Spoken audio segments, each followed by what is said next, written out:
Mama za kungi betengo we kumoyi ingumada takana. Okyo sokinu kibanga se Manuele ngando mushisamye. Manuele.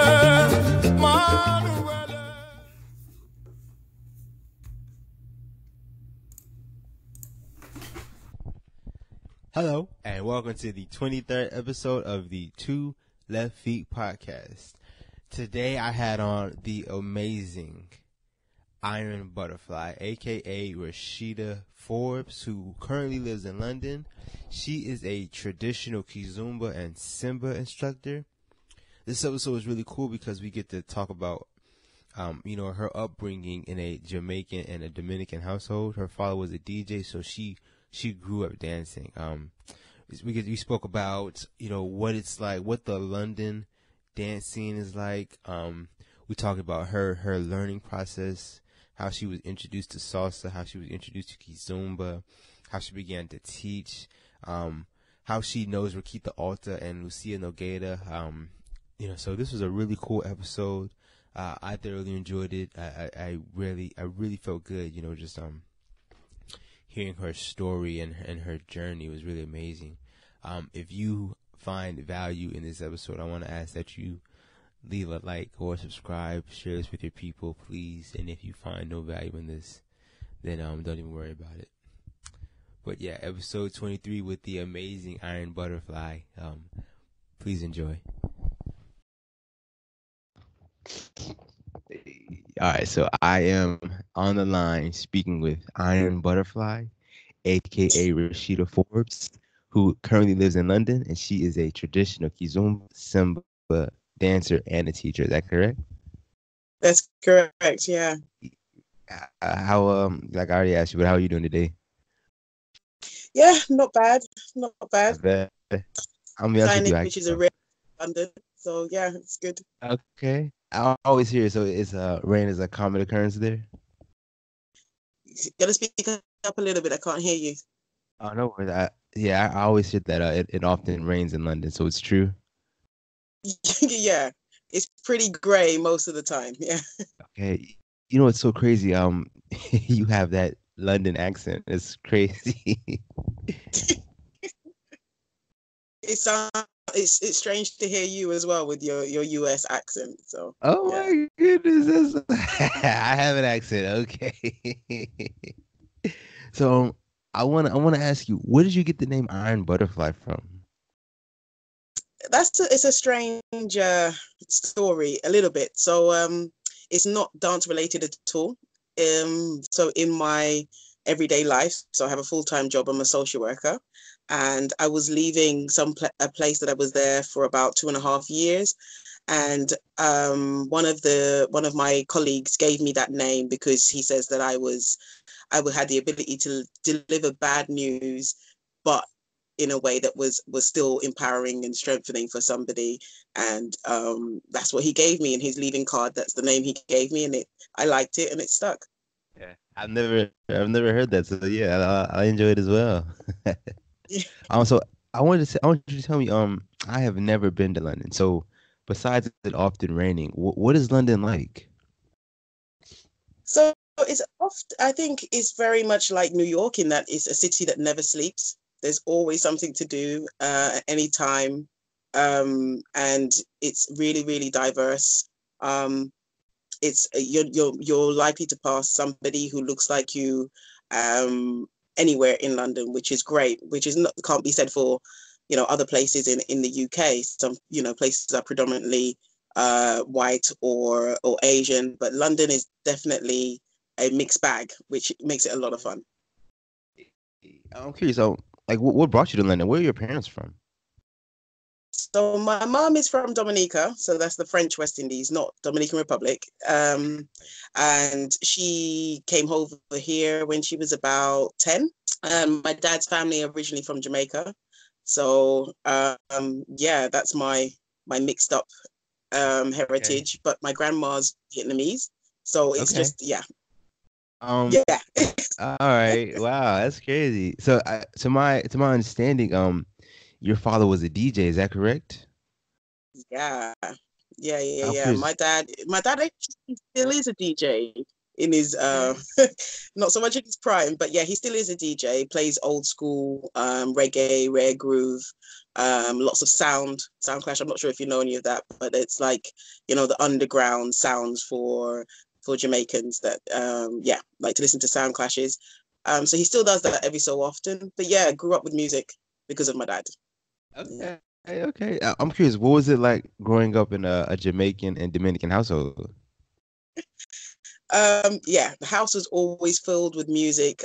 You would go into the living room and you'll hear a lot of, you know, dance hall, reggae, and stuff. And then you'll go into the kitchen with my mom and you'll hear zouk and calypso and soca. So yeah, there's a music. I think I can pick out a track for a soundtrack of any significant event in my life. There's always music to it. Okay, I Yeah. understand that. I definitely understand that. So I'm curious, what was it like? What was it like growing up in London, though? Or did you grow up in London, or? Yeah, you know, I grew up in London. I'm a Londoner. Born and raised. So I Yeah, guess I okay. don't know any different.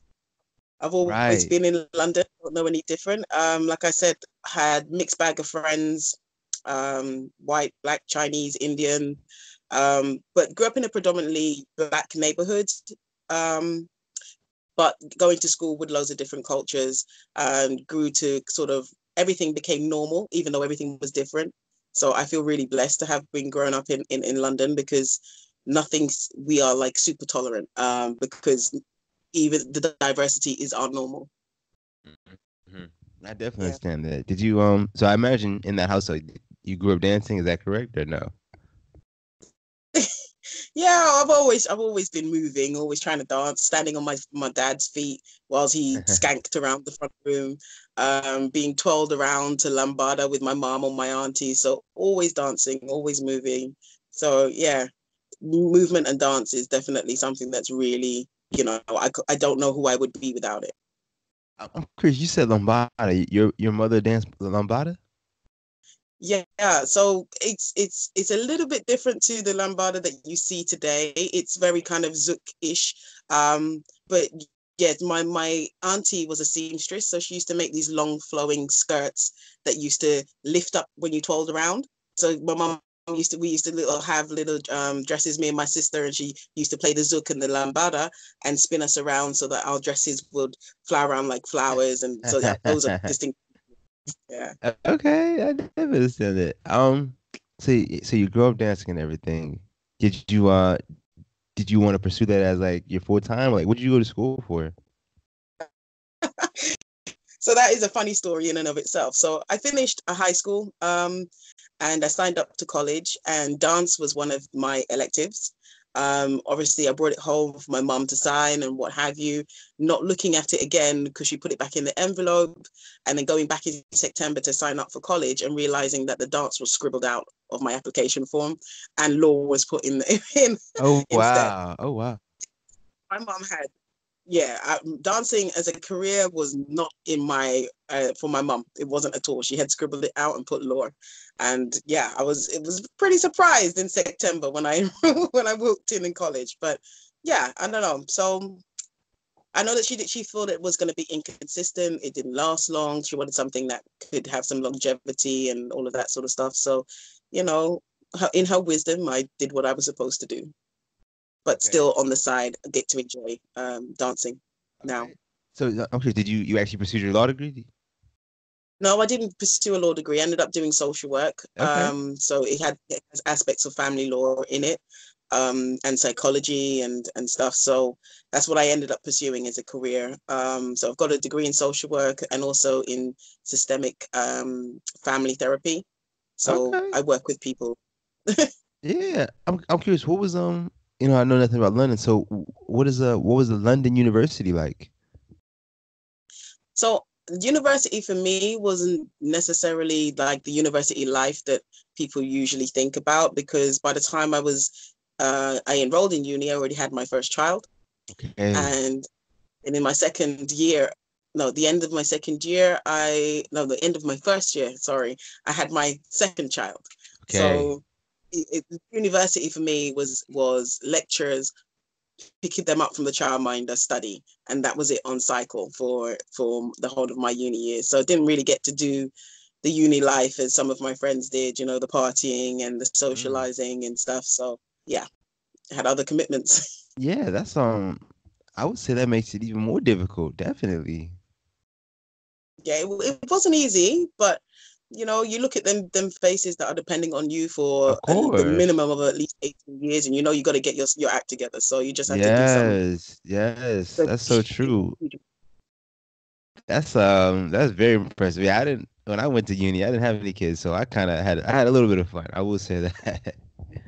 um, Yeah, I miss out. You know, the fact that I didn't get to do all of that, but you know, such is life. that's just life. I'm curious. When did you start? I guess dancing.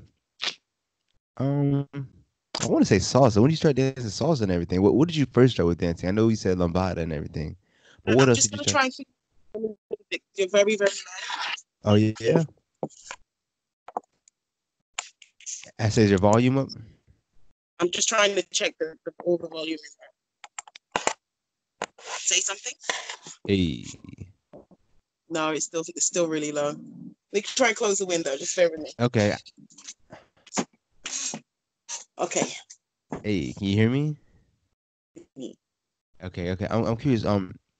When did you start dancing salsa, or what did you start with, like religiously? What did you start dancing? So my first partner dance per se that I actually wanted to learn was salsa. I guess because growing up with in a Dominican household, zouk and calypso soca, you dance with partners as well. So it wasn't hugely, you know, abnormal when I started salsa to have somebody in your face whilst you're moving, you know, because I find that you know, when people start learning partner dances, that's the most difficult hurdle to get over in the first instance, is just having somebody in your personal space. So you know, when I started dancing salsa, oh gosh, how old was I? I was about 22, I think. And I was hungry. I was dancing salsa every day that I could find. I found a lesson everywhere, driving up and down London. Again, that's the beauty of London. There's always somewhere or something to do 7 days a Nice. week. I'm Um, curious. Uh, I'm sorry. I want to hear about Tell me what you know about zouk and calypso. 'Cause I don't know much about that at all. okay. So Zouk is from the French West Indies, and I'm sure you've heard Rakita and many Definitely. others sort of say how Zouk has had some influence on Kizomba today. So I mean, there are many Zouk artists, but you're gonna make me pronounce them today, and I'm not gonna do that because I'll probably mess it up. But you know, one of the main artists is Kassav, and Kassav is a group that I definitely grew up listening to. It sort of has in terms of familiarity, it has like a merengue feel. So it's like 1 2 1 2, but not stepping. It's more like a hip movement, the way that we dance it, but it's danced on two. Um, yeah, and it can be as intimate as you like it to be in terms of retro zouk or zouk love. Or it could be more sort of festive and jovial, which is more likened to like the samba or compa of Haiti, which is sort of similar to the calypso and soca aspect of that umbrella in terms of zouk. Mhm. Yeah. And so, what about calypso? That's something a little bit different, correct? Calypso is a little bit different. I mean, the calypso is again is comes from the West Indies, but not necessarily the French West Indies. There's like Trinidad and Tobago, Grenada, Saint Lucia. They all have different sounds, but that calypso feel. I'm sure you must have heard of Notting Hill Carnival before, right? I'm actually I have not heard of them. Oh wow, you better do some research after this, right? Okay, So they say hold this is a on. huge thing that happens once a year over 2 days in London. And it's basically yeah, like I said, a huge street party, but it's the sounds of the Caribbean.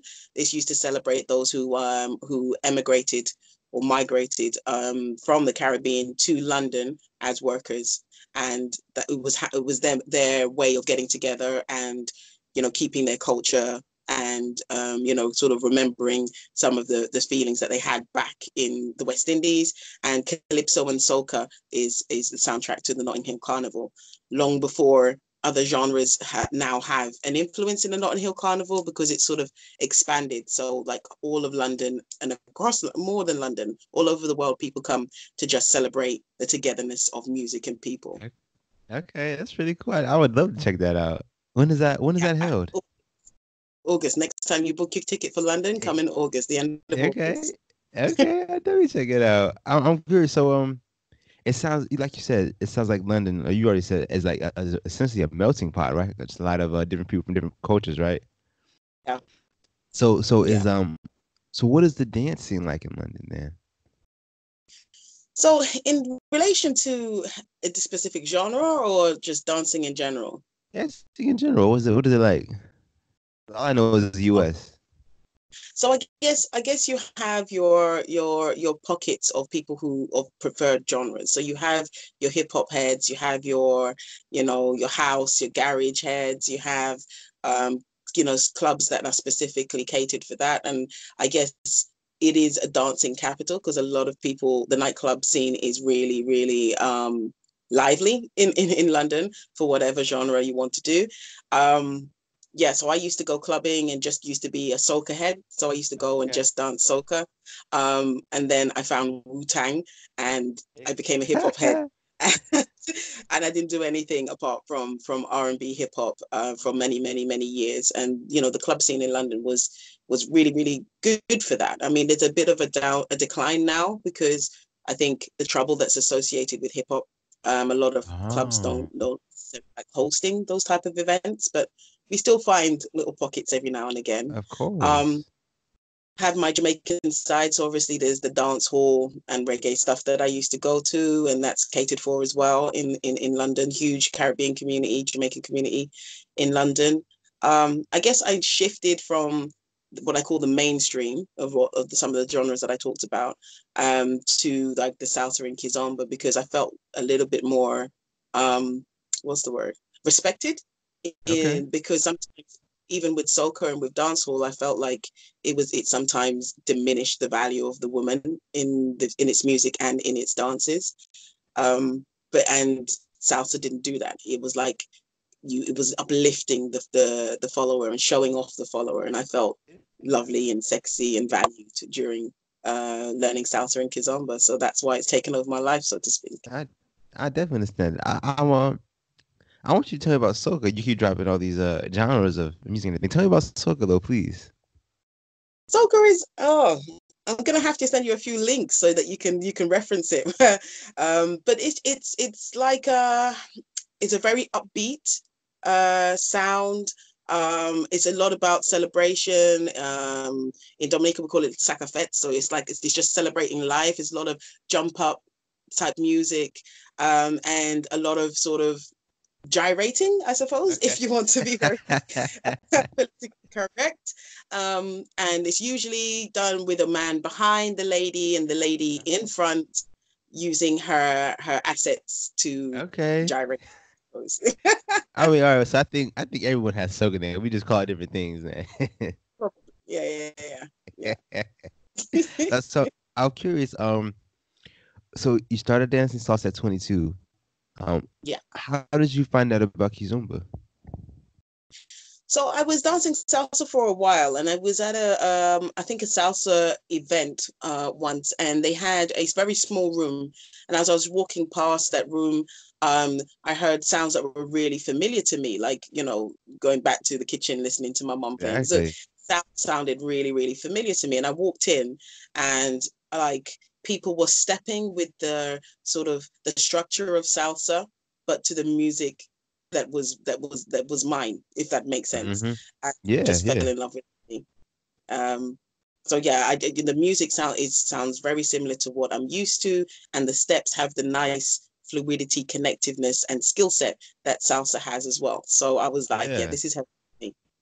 So if I'm not mistaken, they would dance pasada to like the retro zouk, right? And so that's that was a difficult learning curve for me per se, because in a Kizomba club, especially in a traditional Kizomba club, and especially many years ago, when they will interchange Zouk with Kizomba, or interchange compa with Kizomba and Semba. And to me, because my ear is slightly attuned to the musics of my particular culture, when I hear Zouk or compa for a while, I wanted to dance Zouk or compa, but the Palofs were dancing pasada. So it took a while to retrain my muscle memory that I didn't have to automatically into Zouk when the Zouk music comes on. But I really enjoy the way that they dance Zouk to that, because it's I don't know. I like the connectiveness of Kizomba and their interpretation. They dance Kizomba to anything. Yeah, I'm curious. What was it like learning Kizumba in London? In the beginning, in the beginning, I struggled a lot because I have, as you can tell, a lot of music genres under my belt. So I was wanting to, step back on my right from the salsa instead of keep walking, or I swung my hips in a way that wasn't Kizomba. It wasn't the Ginga of Kizomba. It was more the of Zouk. And it took a lot of retraining my body to be able to dance Kizomba the way that I do now. I think what I found most useful in the beginning was just immersing myself in the environment and watching other ladies dance and being flung around the dance floor, not knowing what I was doing. And I am very grateful for a few people who sort of adopted me and took me to palot parties, weddings, christenings, funerals, and just, I was like a fish out of water, but I just immersed myself in the whole Kizomba scene. And slowly that I decided to develop a Ginga that more resembled Kizomba and Samba. But yeah, the struggle was real in the beginning. Now you say people take you to like you said weddings and like parties, palette weddings and parties. You said it right. Now, for me personally, I've only ever seen Kizumba in like I guess like a club or a social dancing. You understand me? So I guess there's more to it. People don't just dance that in the club. No. I'm sure Ricky and Lucia has talked about Kizomba more than just the genre of music or dance. Kizomba is a culture. It's Kimbundu for party, and whenever there is an ability to get together and connect with music, Kizomba can be played and can be danced. You see, I think I still remember one of my very first Kizomba experiences with probably like a 70-year-old guy. And he took me up on the dance floor and he had me doing things I didn't even know my body was capable of.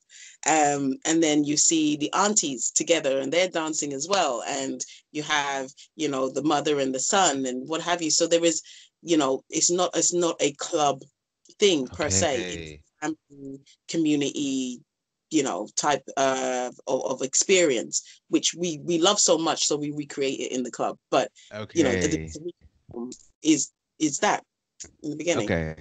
No, yeah, I was actually talking to Eddie Vance, and he told me that Kizumba was actually, I guess, like the original meaning for it was like a family gathering, food and just family and dancing and everything. So I definitely understand that. Yeah. So I'm curious, are there a lot of teachers for Kizumba in London? Is it like a thriving scene, or is it small? Okay, so that's a little bit of a controversial question in the current climate in London anyway. So I guess if I'm going to say traditional Kizomba teachers, we are few and far between, unfortunately, at the moment. Those that are here in London are doing an amazing job, but we are fighting a current of urban kids at the moment. And so I would say, although there are lots of teachers, there are few that I don't know, that have the understanding, the context, the history, the culture, the experience that they can impart to students in the way the whole teachers would do. Mm-hmm. I definitely understand that. Everyone I talk to, says there's I don't want to say there's like a battle or a beef, but there's urban kids in Kizumba are having a little bit of controversy, I guess. I don't know how else to say it. Well, yeah. No, I mean there is some controversy about Kizomba and Urban Kids, because I guess the way, and speaking from somebody who is not Palop, yeah. So I don't have any authority on Kizomba. I always position myself on the outside, on the fringes of the Palop community, and those who have lived experience, like Tanya and Ricky and Toe and Eddie, are more experts on that. But from my point of view, walking into a culture where Kizomba has been around in London for a long, long time, long before now that it's, yeah. And when you walk into somebody's culture, the first thing you do is to respect it. And if you want to emulate it, you emulate it in a way that honors the people who brought it to you in the first place. What I struggle with Urban Kids is the distortion and then of Kizomba, and then the commitment to holding the Kiz name. Because sometimes I see Urban Kids that don't look anything alike Kizomba,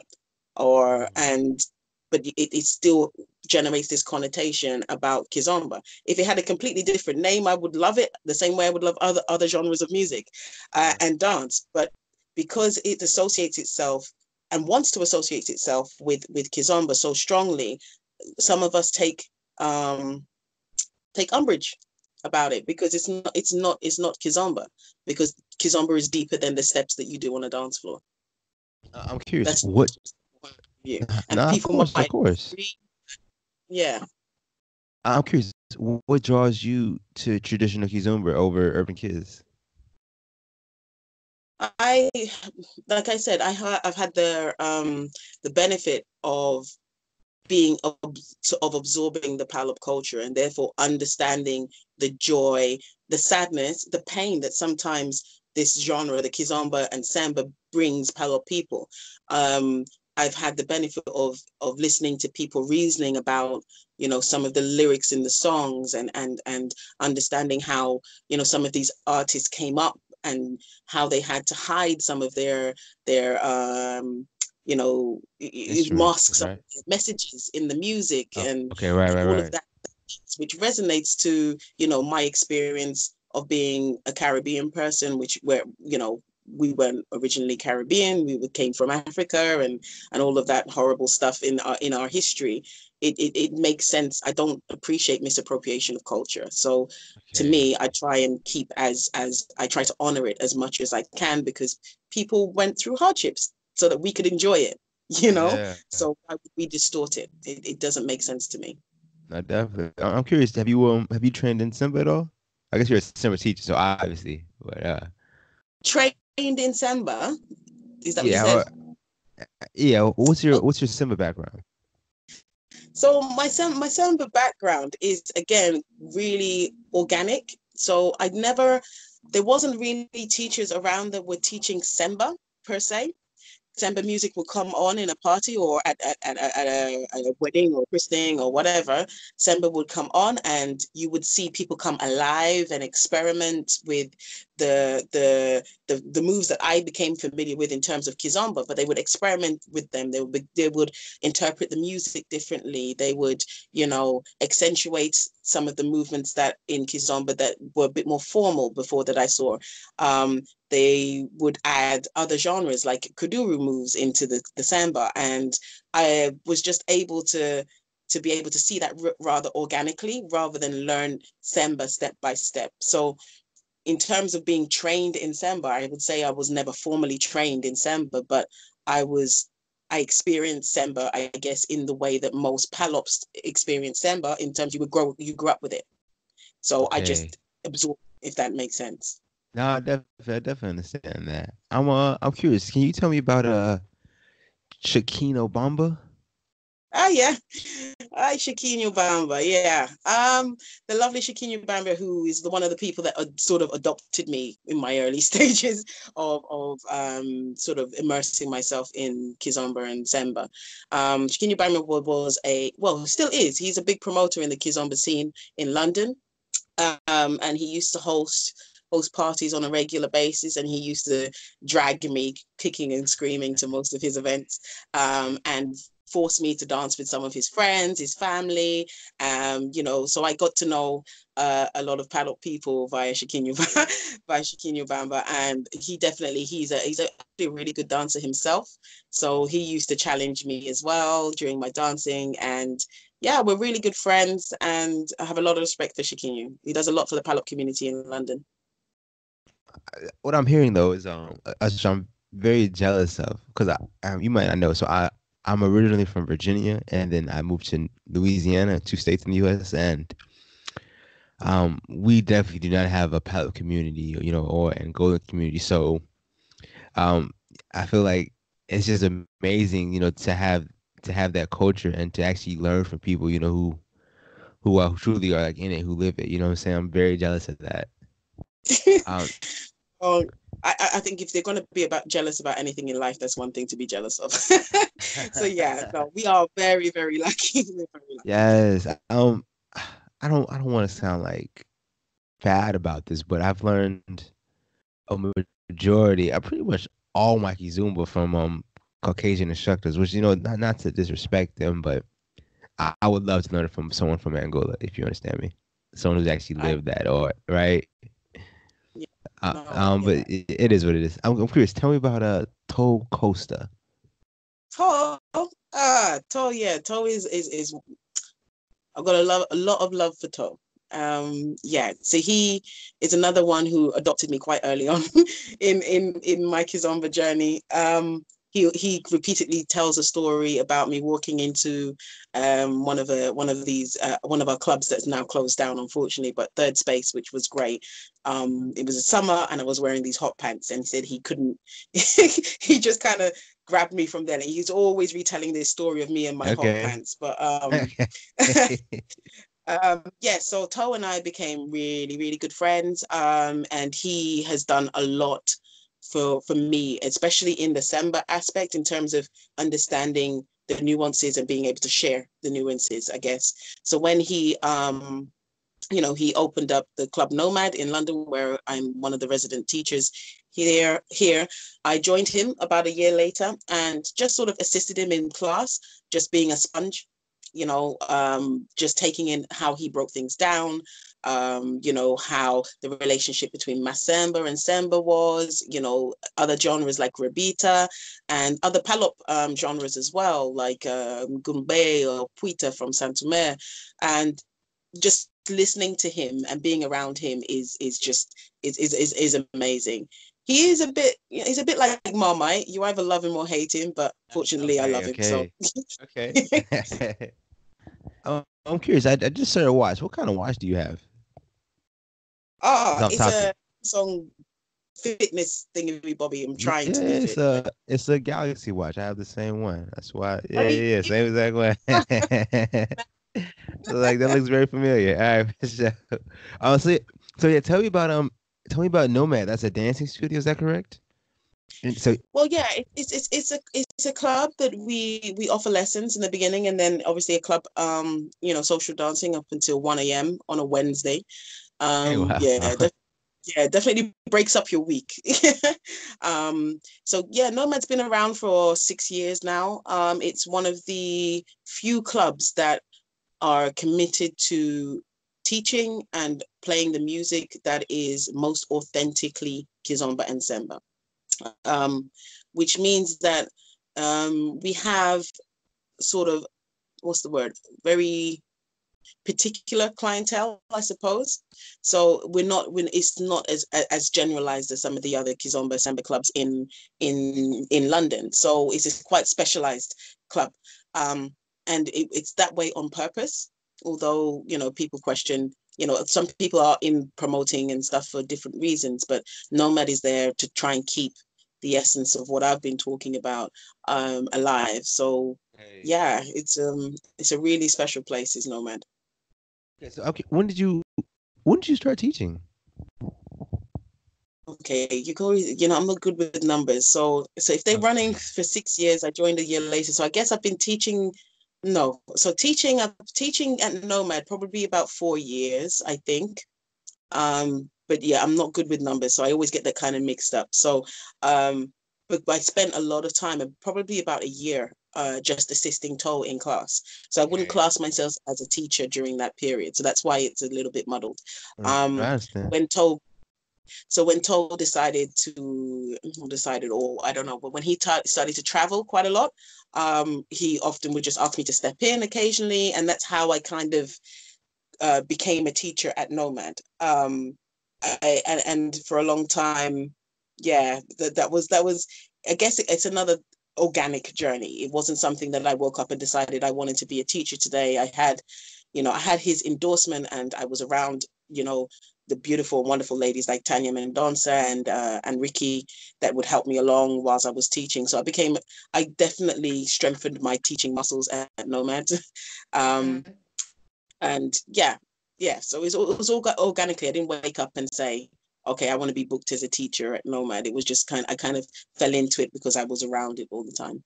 Okay. I was looking at, I think it was either the Nomad Facebook page or your Facebook page, and for you particularly, you had nothing but like just positive reviews for your teaching style.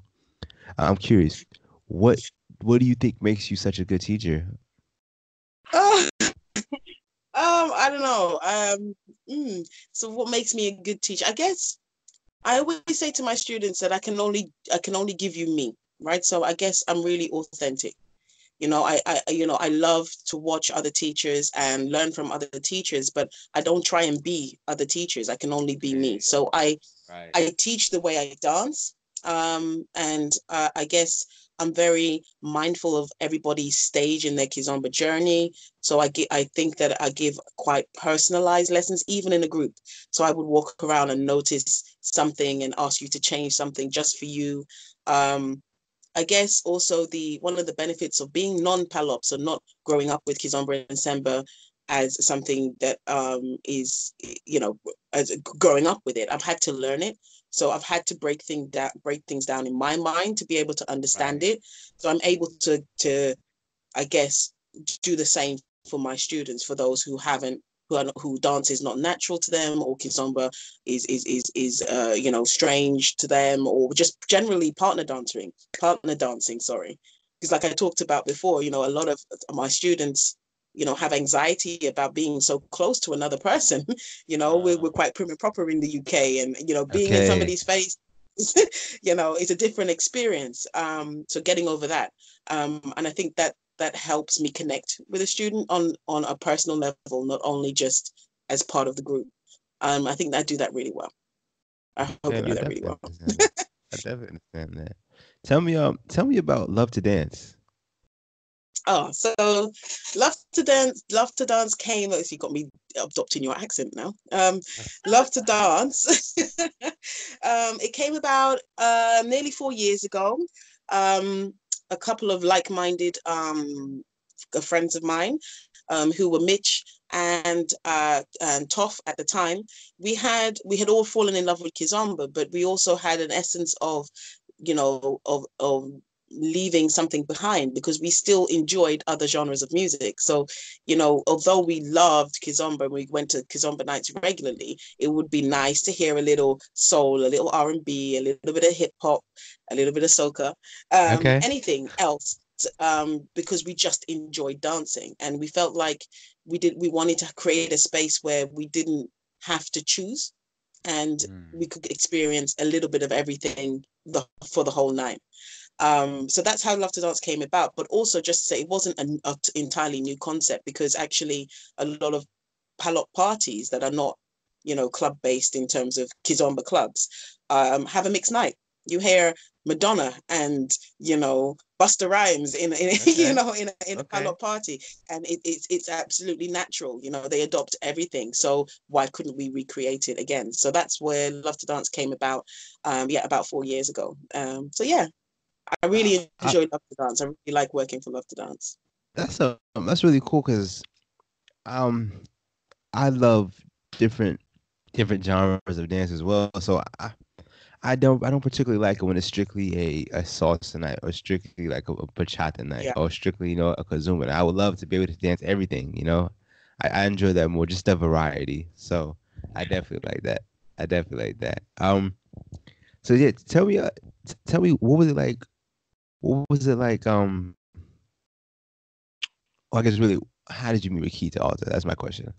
How'd you get the chance to meet her? Oh, Ricky became a teacher at Nomad. She, So she lives in London with you, correct? yeah. She don't live too Exactly. far. Okay, that's Yeah. awesome. So yeah, she was a teacher. She came in after Tanya left Nomad. And she was with Nomad for, a really long time. And, I used to go to Ricky just to kind of, you know, test out some of my explanation of the moves because, I knew how to do it. My body knew how to do it, but I didn't always know how to articulate it, especially when I'm doing the move as a guy or like the male steps, but I'm articulating the lady steps while speaking. So Ricky could do that in her sleep. So, Okay. she was definitely my sounding board in, developing my own, mantras when I'm teaching, and being able to do that. So Ricky and I became really close during our time at Nomad. And, we have a very similar, I say, a style or an essence about our dance. We definitely dance for joy. Um, Okay. and we're always smiling when we dance. It's like, this is another thing that kind of freaks us out a little bit about urban kids is that everybody looks so serious when they dance their urban. Yeah. Okay. Rick and I are definitely gigglers, and we play about with the music. We play about with our partner. There's a conversation going on in our dance, and I think we connected over that. Was really lucky to do a few workshops about reverse leading with Ricky as well, which was one of the first that we've seen. I know that Lucia was doing it as well for teachers, but we just opened it up generally because another thing was that sometimes don't always get to dance because there's lots of the balance in the club is not always right. And what if you really enjoy a song and you want to dance with somebody else? So we taught females how to lead, and we taught males how to follow, which was an amazing experience. Yeah. I talk a lot. I think you're gonna be episode 24, and I talk often about as a dancer learning to lead and follow. So it only makes you a better person, a better dancer overall. So that's always a great thing to do. Yeah. Uh, yeah. So uh, since you both lead and follow, is that correct? Yeah, I'm yeah, I'm yeah. I'm curious. Which one do you find more difficult? I guess I don't find either of them difficult anymore in the sense of when I guess what I find difficult is sometimes is the transition. So if I've been leading for a while, then I Okay. get a little bit clumsy with the following and vice versa. Um, but I guess in terms of difficulty, it's not that I find either of them difficult anymore because once you've connected, once you've connected with Kizomba, you realize that it's not only about technique, it's about feeling and you know, sort of giving over to the experience. So once you do that, the kizomba kind of comes seeps out of your body. So there's not a need Okay. to be holding it in your mind. It's you're holding it here in your heart. So you don't have to know the steps. So once I've gotten over that in terms of the transition, then everything is fine. Okay. Okay. I understand that. I feel like it sounds like just being in the moment, not anticipating. Absolutely. I definitely Yeah, understand that. I definitely absolutely. understand. Absolutely. In terms of a leader, obviously you have there's a little bit more pressure because obviously the woman or the follower is a reflection of you, and you are a reflection of the music. So you have to have a relationship with the music first before you ask the follower to do anything. So I guess the pressure is more on leading, um, because you have to, accentuate the moves and the accents of the music. But once you listen to Kizomba and Samba as much as teachers do, and you're around it so much, you know when that break is coming, you know when that riff is coming, and you just throw something nice in there. And I think that's the beauty of Samba and Kizomba for me is those moments. And I get a little giggle from the lady, and I'm like, yeah, I made it. Yeah. Yeah. I really like what you said earlier. You said the female is a reflection of the lead, and the lead is a reflection of the music. I've never thought about it like that, but it's so true. That's very, very true. I enjoy that. You're right. And I talk about it a lot in my Samba classes. I think there isn't sometimes there's an overemphasis on the steps. and the technicality of, your foot needs to be at 45 degrees and your body needs, okay, that's just your baseline. Okay, you can start off with the 45 degrees in the beginning, but as you develop as a dancer and you develop your own style, your own Ginga, that 45 degrees can go out the window. I always I always say to my students about when I'm talking about rotating steps, that Oh, are you still there?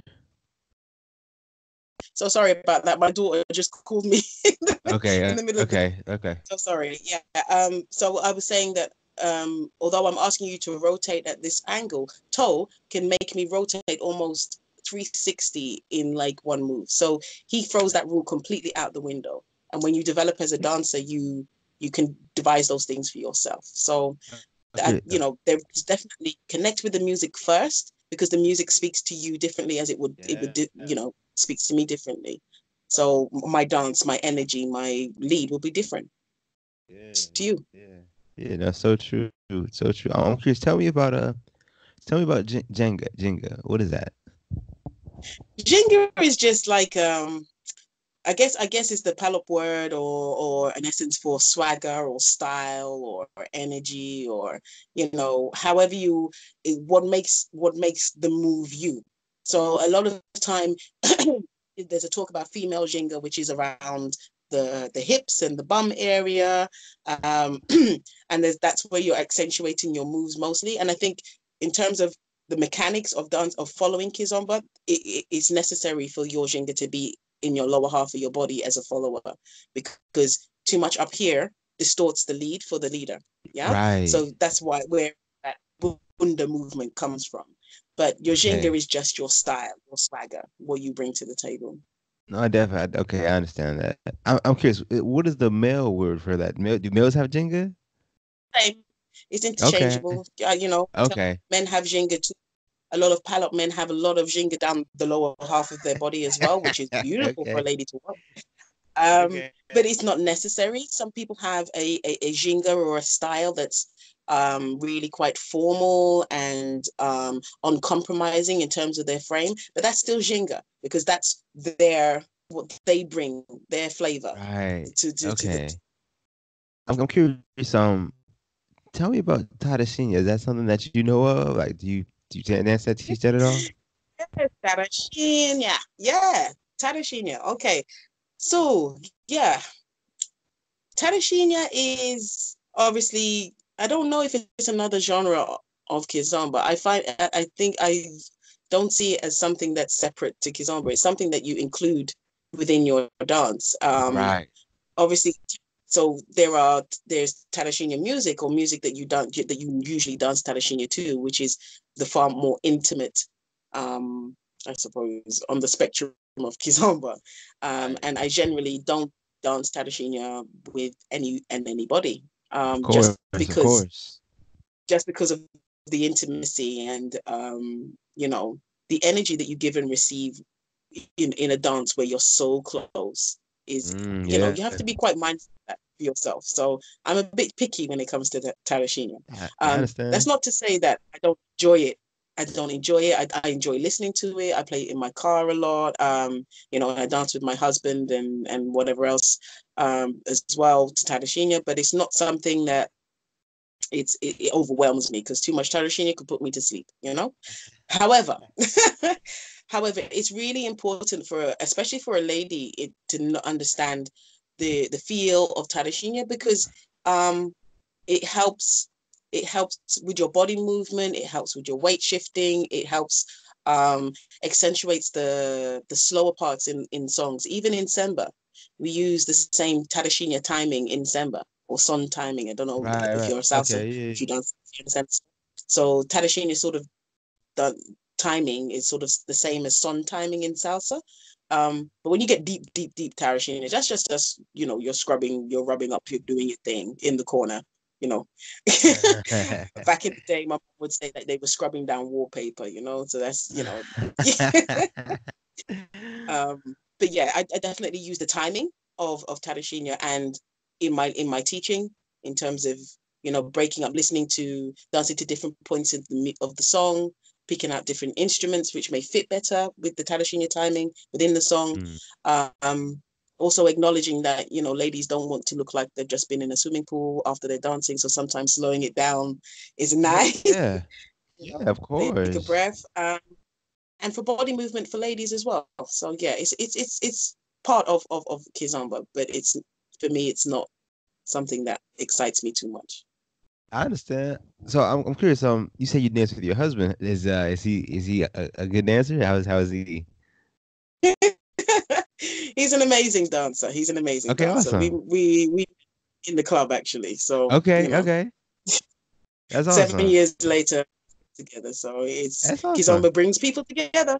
Hey, that's awesome. I'm curious. Do you know how he got involved with Kizumba? So he is Palop. He's from Santomé. So he Okay. grew up with That's Kizomba. awesome. That's awesome. Ah, you're so lucky. That's so amazing. so, so I want to ask you this then. So you're a teacher. Okay, can you tell me why is it important to understand and know the culture and the roots of a particular dance? I think I think that it's something that can be generalized to why is it important to understand the culture of the person you're sitting next to on the train. It's not something that is particular or isolated to dance in general. It's just about, if you understand your neighbor, you get on better. And Okay. if, in Kizomba, 80% of Kizomba is connection. If we're asking you to connect with a person, the least you can do is connect with what you're supposed to be dancing with. The connection to Kizomba for Palop people, is really powerful.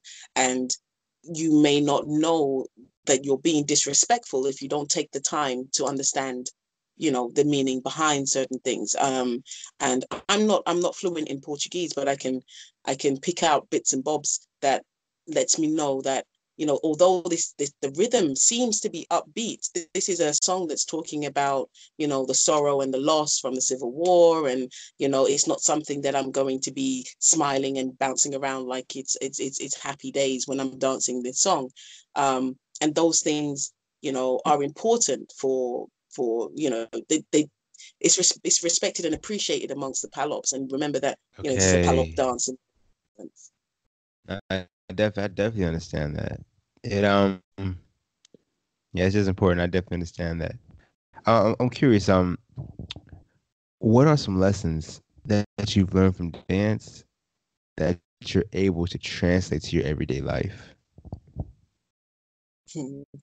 um So yeah, there's a lot of transferable lessons that you get from dance. I guess one of the things that I learned from dance is about everybody being on their own journey, and even though you may be, further along or just starting or what have you, people come to dance or come and want to dance for their own reasons. And and it's the same way in life that you form relationships for different reasons. You have, in life. So, I guess understanding that people also are this is one of your faces that you bring to dance.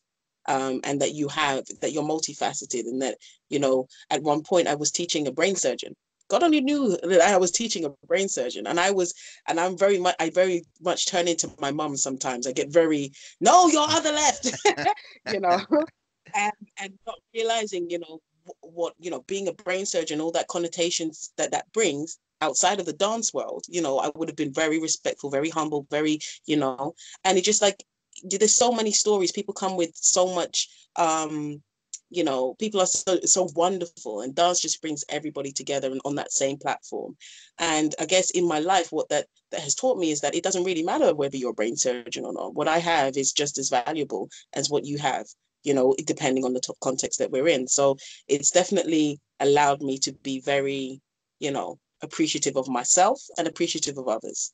Okay, I definitely understand that. Are you a full-time teacher right now, or do you have a day job? I'm just curious. No, no, no, no, no, no. Raising three kids and a family, Kizomba can't, give the quality of life to my Okay. family that I would want. But I also, Kizomba is my joy. It's something that I do to manage my own stress. It's something that I do to Mm. make me happy. It's something, and if I, it's nice to have a balance. It's a yin and yang situation. And then I'm a Libra. Everything is about balance. So, I go For and I sure. golf every day at work or whatever it is. And then I go in the evening and teach Kizomba, and it lightens my load to be able to go off and do what I need Okay. to do on a day-to-day basis.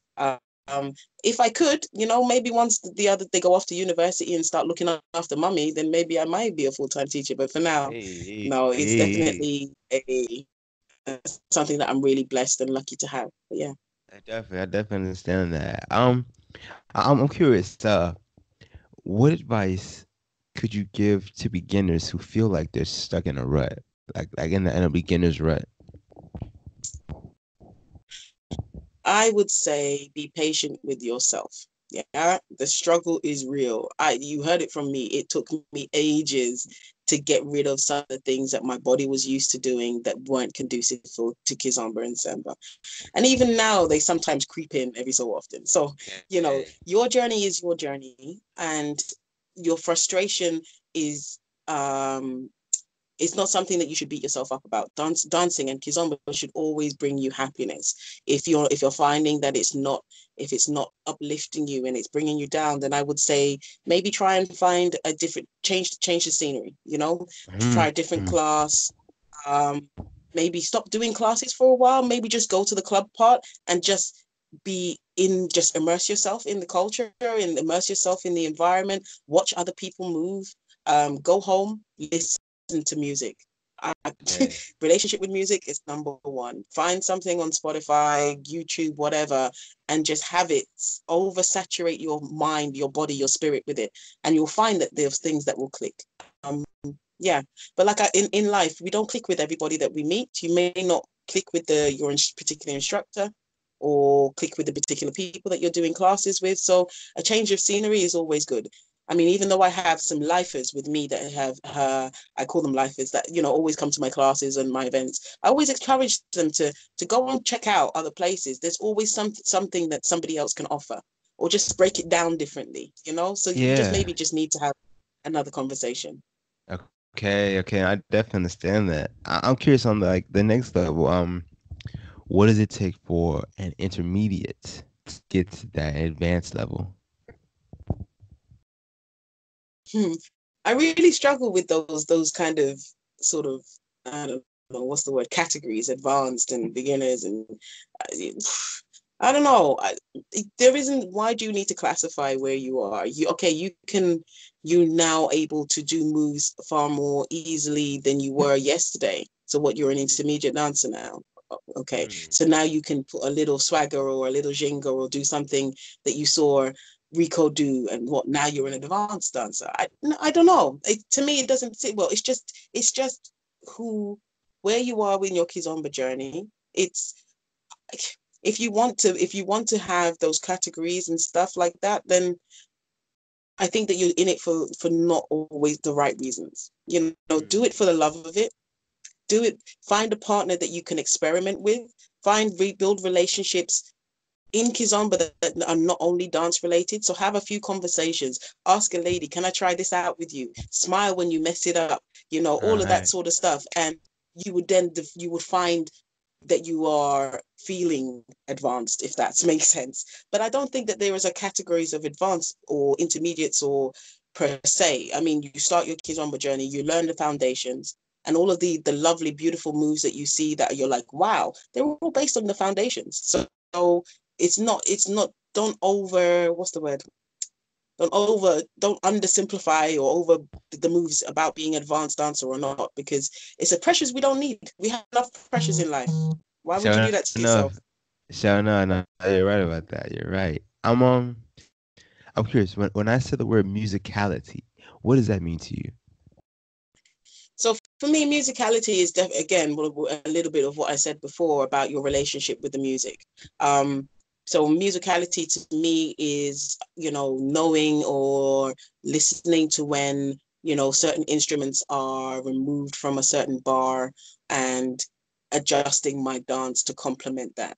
So somebody who I say or may lack some musicality is somebody who tries to race with the music the whole way through. Yeah. So there's no rise, no fall, there's no dynamics to their dance. Somebody with musicality, either because they know the song or they have experienced the music so much that they can anticipate when the breaks are coming, that they then make that translate to their dance. So musicality is about listening to music, adapting your dance to it. Don't race. I know that Semba is can be upbeat. It can be pretty slow as well, but it doesn't mean that you have to dance on every beat of the bar. Slow Okay, down, right. breathe it in. Yeah. So that, to me, that's what musicality is. So, and also there is in Semba, a lot of times people teach Semba or they dance Semba starting on the one. I'm getting technical now, but it's a bit like on two dancing in salsa. Mhm. Have you heard about it? Have you heard of on two before? Definitely two different On, on one, on two, LA style, New York style, mambo. yeah, all of that sort of stuff. But that is in terms of, I guess, maybe advanced and musicality is maybe dancing, starting your dance on the second beat rather than dancing on the first as well, which is something that I teach in my Semba class. I think for me, Semba is the mother of Kizomba. So if you can dance Semba well, your Kizomba is flying. Uh-huh. Yo, Um, I yeah.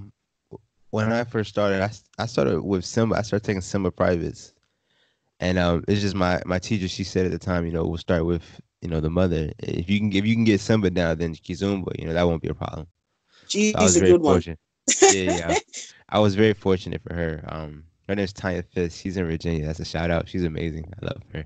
I'm gonna have her on the show actually. Um, I'm curious. What is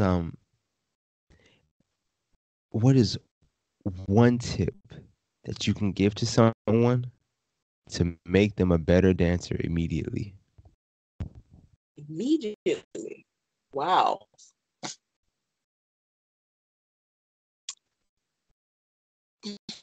I guess I guess I say a lot to my students. I guess it's about connecting with yourself first. If you know yourself, if you like yourself, if you're confident, if you're, you know, then dance will come. But if you're critical and then it puts up barriers to your learning. I think staying positive, um, and taking your time. I think I think those are the two things. I know you asked for one, I but know that's fine. I think the two is taking your time. Your time is not my time, and it's not the other person over there's time. You might pick up that move really quickly, but you might struggle next week in the next class. So, Mm. everything has its time. No, I definitely understand that. I definitely do. I want to thank you for taking this time, to talk to me, taking time out your day to talk to me. I really, really do appreciate it. No problem. I've had fun. I was really nervous before, but That's what I wanted just not something dance. simple. I'm curious. Tell me, what are some of your upcoming events? So this Friday coming. Well, I'll start from here. So we got Nomad on Wednesday, coming up every Wednesday. Classes are from 7:45 and two sets of classes. So another set of classes at 8:45, and then club until 1 o'clock. And yes, obviously I teach those classes. And then we have Love to Dance, which is once a month event currently. And that's coming up this Friday. So I've got a busy week. Hey. And yeah, so we have the wonderful King Donkey and DJ Souza, as well as Mitch Fly, playing everything from Kizomba Semba, salsa, hip hop, house, garage, samba, Nice, anything that you can think of, nice. you get to dance. Yeah. That's awesome. And then I'm really blessed to be part of a concert that's bringing Tito Paris over to London, which is happening next Sunday, and it's going to be amazing. It just really, I'm so excited. I can't wait. Hey, hold on. So wait, let's plug that. You said next Sunday, which is the 31st, so March 31st. Yeah. Okay, Yeah. and you said Tito Paris. I mean, I don't really know Tito Paris, but if you give him high praise, I definitely believe it. He's he's one of Kizomba godfathers. So he's originally from Cape Verde. A lot of the music that you probably hear now have been remixed from his track. So Okay, you're getting okay. like the pure form. And there is a saying amongst Palops that Cape Verdeans are the best singers, and so yeah, he's definitely one of the best. Okay, that's awesome. That's so wonderful. Oh, I'm actually, as usual, I'm jealous of your situation. Listen, whenever you're ready, you let me know, and I'll sort you out when you come down to Hey, London. Don't worry. hey, yeah. I mean, there's I know Rakita's in London. I know you're in London, so I know there's got to be some amazing teachers there. I already know it. You I will was be. so fortunate. Hey, I was Rakita actually came to Houston, Texas last. She's come again this year, and that's how I actually first met her. I took a class with her, and she taught like this. Essentially, it was a pattern, but it was a pattern that was made up of just basic steps. But Yeah, it was in a way that I had never seen it before. So I was yeah, so amazed by that. It was yeah. really cool. I thoroughly enjoyed that class. This is what makes me and Ricky kindred spirits, because it's those type of patterns or routines that are foundation based, which excites us both. Yeah. Although we can put the tricks and the dips and all of that sort of stuff, and having ladies doing cartwheels over your heads, you could do that, but we like the foundation because it's so transferable. Because I didn't mention before, but there's a difference between Semba show and social Semba. So Okay, you know definitely. Yeah, yeah. some teachers don't always understand the difference, and some students don't always understand the difference. And those foundation steps and playing about with your transitions are the beauty of Kizomba and Semba for me, and Ricky, Mhm. obviously. Yeah, definitely, definitely, definitely. I'm curious. Let the people know, how can people get in contact with you? Yes. So on Facebook, it's just Rashida Forbes. I'm not that creative. Facebook page itself is Rashida IronButterfly Forbes. Again, a little bit creative, and my Instagram is the same as well. So it's IronButterfly Forbes. Okay, that's awesome. That's wonderful. Like I said, I really, really do appreciate you talking to me today. I can tell that you're truly passionate about, everything you're teaching right now. Yeah, I am. That's so wonderful. Like I said, thank you so much. Thank you for have a, having me. oh, of course, of course. I'm so glad you came on. I'm very glad you did. I'm so glad. So yeah, yeah, thank you so much. I'm say I'm sorry have for a wonderful the day. early start or end as well. So Oh no, it's all thank you for good. accommodating me. No, man, I messed up on my part. You know what I'm saying? So I appreciate you being just so kind and everything. So I really appreciate that. Thank you so much.